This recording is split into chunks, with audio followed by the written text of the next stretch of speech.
સારા અને નઠારા માણસની વાત કરું કે દૂધ છાશ થાય,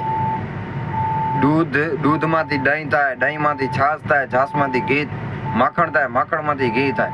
આટલું બધું કષ્ટ છે પણ એ સફેદ રહે. એટલે સજ્જન માણસ હોય, ગમે તેવી પરિસ્થિતિ આવે પણ એનું એક જ રંગ ભૂલે નહીં, એનો સ્વભાવ કદી ભૂલે નહીં. એ સજ્જનો એ સારો જ માણસ હોય, ભલે ગમે તેવી કષ્ટ આવે પણ દુર્જન વ્યક્તિ સંજોગે સારો થાય. સંજોગે કે જ્યારે એને મતલબ હોય, જ્યારે એને કામ કટાવવું હોય ત્યારે એ સારો થાય ને એવી વાતો કરે કે આપણે એવું લાગે કે દુનિયામાં આના જેવો તો કોઈ સારું વ્યક્તિ નહીં હોય. પછી એનો કામ નીકળી જાય, સગવડ થઈ જાય, પછી આપણી સામે છાતી કાઢીને ઊભો હોય તો તમને કોણે કીધું હતું કે તમે મારું ભલું કરો, સારું કરો? અને હું તો આવું જ છું પણ તમને ખબર ન પડી. એવા વ્યક્તિઓ આપણે ત્યારે ખબર પડે કે આ દુર્જન વ્યક્તિ છે. એટલે જે સંજોગે સારા થાય એવા માણસોનું કોઈ દી ભરોસો ન કરાય.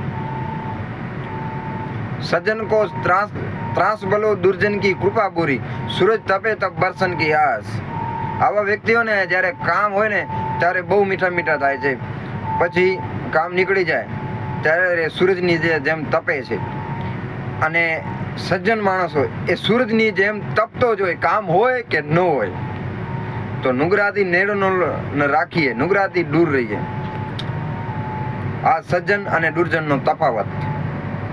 જો સારું લાગ્યું હોય તો લાઈક કરો, શેર કરો અને સબસ્ક્રાઈબ કરો. પ્લીઝ કંજૂસી મત કરો. તમારો કાંઈ ₹1 નહીં જવાનું હોય સબસ્ક્રાઈબ કરવામાં, તો સબસ્ક્રાઈબ કરો.